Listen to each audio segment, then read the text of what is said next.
So let's talk about the separation of church and state. In regards to the separation of church and state, the claim is often made that there's a separation of church and state. There can be no religious symbols or teaching of the Bible in public schools or in any of the public arenas. To start a public city hall, town council, you can't mention the word God. You can't use God in a valedictorian speech. I mean, we've seen story after story, and the justification always is this: well, there's a separation of church and state. And they always point to Jefferson himself, Thomas Jefferson, and they say that he favored the separation of church and state and was a moving force behind the creation of the Bill of Rights and a primary authority in the First Amendment. And yet, Jefferson himself denied any significant involvement in drafting either the Constitution or the Bill of Rights. Jefferson, who was our third president, was the ambassador in France when the Constitution was framed and only provided a vague direction with regard to the drafting of the Bill of Rights. Here's what he wrote to Dr. Joseph Priestley, June 19th, in an 1802 letter. He said, "Our passage in the paper you enclosed me must be corrected. It is the following, quote, and all say it was yourself more than any other individual that planned and established it, i.e. the Constitution." Jefferson says, "I was in Europe when the Constitution was planned and never saw it till after it was established."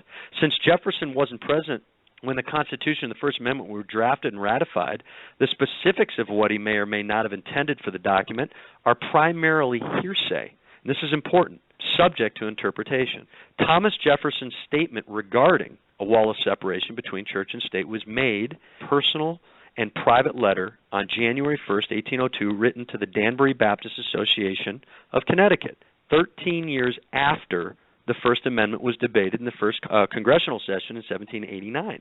The Baptists had heard rumors that Congregationalism was going to become the national religion, and they were freaked out. They were quite alarmed that since most had fled from the persecution of the state-established Church of England, and Jefferson merely was assuaging or ameliorating their fears by assuring the Baptists in Connecticut that the U.S. government would not establish any type of state-sponsored religion such as the Church of the United States, as they had in England. The words Jefferson used on that occasion actually acknowledged the First Amendment rights. He said, "I contemplate with sovereign reverence the act of the whole American people, which declared that their legislature should make no law respecting an establishment of religion or prohibiting the free exercise thereof, thus building a wall of separation between church and state." Now listen, historians have concluded the reason Jefferson chose the word separation of church and state was to establish common ground with the Baptists to whom he was addressing. Jefferson actually borrowed the words from Roger Williams, a very prominent Baptist preacher at that time. Initially, Williams had used the term wall. However, the meaning of this term was understood to be one-directional, in that the wall's ultimate purpose was to prevent the church from the state. The people who escaped religious persecution in England under King George desired freedom of religion, not, as the left often claims, freedom from religion. This distinction is vital in understanding the intent of the founders and the true meaning and nature of the Establishment Clause of the First Amendment.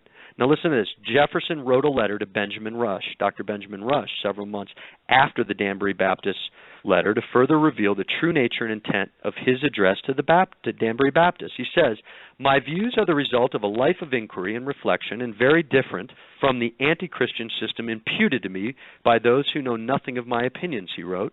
"To the corruption of Christianity I am indeed opposed, but not to the genuine precepts of Jesus himself. I am a Christian in the only sense in which he wished anyone to be sincerely attached to his doctrines in preference to all others." Jefferson was not in favor of removing religion from government. When he was governor of Virginia, he was not, in my opinion, based on what I've read and studied, that I would recommend for your listeners, is called The Religion of the Founding Fathers by Dr. Gregory Fraser. He talks about how 8 of the key founding fathers were actually rationalistic, theistic rationalists. They weren't deists and they weren't atheists, but they were rational theistic deists is what he refers to them as, and I think it's an apt phrase.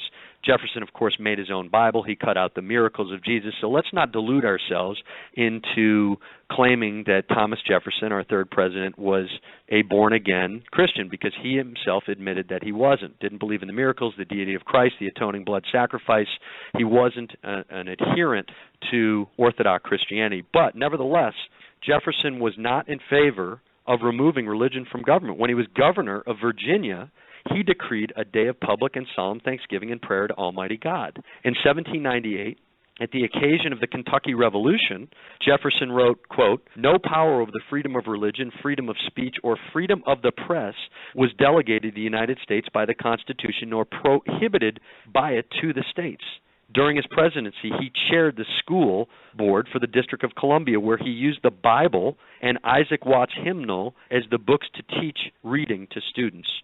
As president, he signed bills which appropriated financial support for chaplains in Congress and armed services, as well as signing the Articles of War, in which he earnestly recommended to all officers and soldiers diligently to attend divine services. While those on the left assert that Jefferson should be considered the authority on the Constitution and the First Amendment, it's vital to consider the founders who actually were present and directly involved in the drafting and ratification of the Constitution and Bill of Rights. They're far more relevant and legitimate spokesmen for these documents. So George Washington, Fisher Ames of Massachusetts, and Governor Morris of Pennsylvania. Washington was the president of the Constitutional Convention, where the Constitution was initially framed, and was primarily responsible for monitoring the formation of the Bill of Rights. Here's what Washington said. Washington never used the term separation of church and state in any of his writings or public speeches.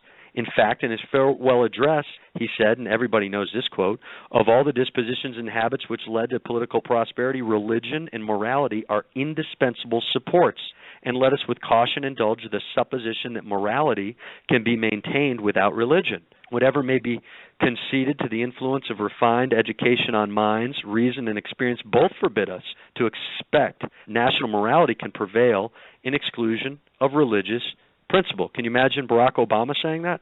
Fisher Ames, this is important, on September 20th, 1789, provided the actual wording of the First Amendment, which was passed by the House of Representatives. If anybody should be considered the authority regarding the First Amendment, it should be Fisher Ames.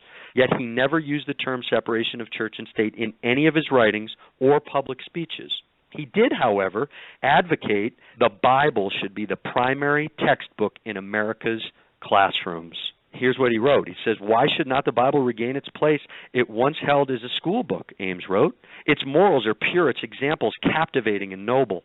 The reverence for the sacred book that is thus early impressed in infancy never takes firm hold of the mind." Governor Morris, the most active member of the Constitutional Congress, spoke 173 times on the floor of the convention. And he was the man who authored the Constitution. Morris synthesized all diverse ideas from the convention floor and formed them into language which now appears in the document. He, too, must be considered an authority who knew the Constitution's intent, yet Morris never used the term separation of church and state in either his own writings or speeches. In contrast, he states religious principles form the basis for morality and must be included in education. Here's what he wrote. He said, "Religion is the only sound basis of good morals.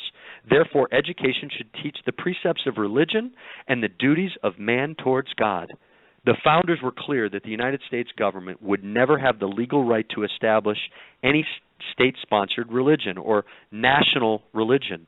It's clear from the annals of history that one of the primary motivations of the original settlers was to escape religious persecution which confronted them in England. The founders who drafted our earliest documents, the Mayflower Compact, the Declaration of Independence, and the United States Constitution, were God-fearing men who understood that a system of self-government would be dependent upon the virtue of the people. They recognized virtue as based upon the morality which was taught from the Bible. The words the founders chose and our earliest documents reflect their belief that God-given natural rights were the very basis of our constitutional republic. In the Declaration, the founders used the term unalienable rights. We hold these truths to be self-evident, that all men are created equal, that they are endowed by their Creator with certain unalienable rights, that among them are life, liberty, and the pursuit of happiness. Unalienable rights are those which man can neither grant nor take away. Unalienable rights are rights each individual is born with. These rights are their birthright.